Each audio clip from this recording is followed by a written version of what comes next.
اللہ کے نبی علیہ الصلوۃ والسلام نے ہمیں خبر دی کہ پچھلی قوموں میں سے ایک قوم میں سے ایک شخص تھا.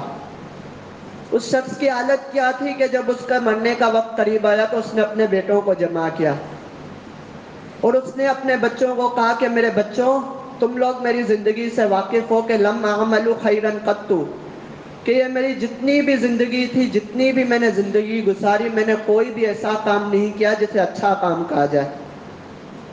الغرض یہ کہ میری پوری زندگی اپنے رب کی نافرمانیوں میں گزر گئی. میرا ایک دن، ایک لمحہ بھی ایسا نہیں گزرا کہ میں نے اپنے رب کو راضی کرنے والا کام کیا. اب جب کہ تم لوگ دیکھ رہے ہو کہ میرا آخری وقت آ چکا ہے اور مجھے ڈر ہے کہ میرا رب میرے ساتھ کیا معاملہ کرے گا، تو تم یہ کرنا کہ جب میں مر جاؤں تو تم میری لاش کو جلا دینا، اور جو میری راکھ ہو اس کے تم کچھ حصے کر دینا.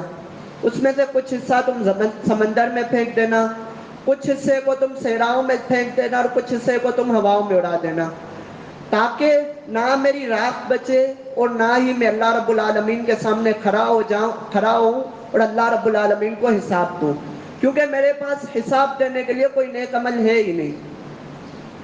اب اللہ رب العالمین کی کتنی عظیم ذات ہے اور اس کی طاقت کا اندازہ لگائیں کہ اللہ رب العالمین اپنے بارے میں فرماتا ہے کہ ان اللہ علی کل شیء قدیر.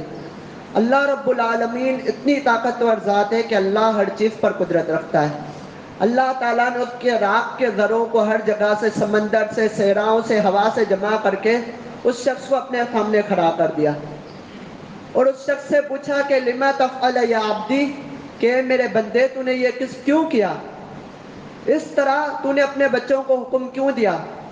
تو وہ شخص وہاں پر ایک جواب دیتا ہے. اس کا جواب کیا ہوتا ہے کہ من خشیتک یا ربی وانت اعلم، کہ اللہ، یہ جو بھی میرا عمل تھا، جو بھی میرا حکم تھا، جو بھی میری وصیت تھی، اس کی اور کوئی وجہ نہیں تھی، صرف تیرا ہی خوف تھا. میں نے یہ حکم، یہ وصیت تیرے خوف کی وجہ سے دی ہے، کیونکہ میں نے اپنی زندگی میں کوئی نیک عمل نہیں کیا تھا اور میں ڈرتا تھا کہ میں تیرے سامنے کھڑے ہو کر تجھے حساب کیسے دے سکوں گا. تو اللہ رب العالمین فرمائے گا کہ اس کے خوف کو دیکھتے ہوئے کہ بندے جا، میں نے تجھے معاف کر دیا. یہ اللہ رب العالمین کے اپنے بندوں پر رحمت ہے. اب دیکھیں اس شخص کا آخری عمل بھی دیکھیں جو اس نے وصیت کی تھی. در حقیقت اس نے اللہ رب العالمین کی قدرت کو چیلنج کیا تھا کہ میں سمندر میں میری راکھ چلی جائے گی، ریگستان میں چلی جائے گی، ہواؤں میں اڑ جائے گی، تو اللہ رب العالمین مجھے نعوذ باللہ جمع کرنے پر قدرت نہیں رکھتا. اس نے اپنے علم کے مطابق یہ سوچ لیا. اب اس کا یہ عمل بھی کس قدر خطرناک تھا، لیکن اللہ رب العالمین کے خوف کی وجہ سے جو اس شخص پر غالب تھا، اس کی وجہ سے اس نے یہ عمل کیا. تو یہاں اللہ رب العالمین کی رحمت اس کے غصے پر غالب آ گئی اور اللہ رب العالمین نے اپنے بندے کو معاف کر دیا.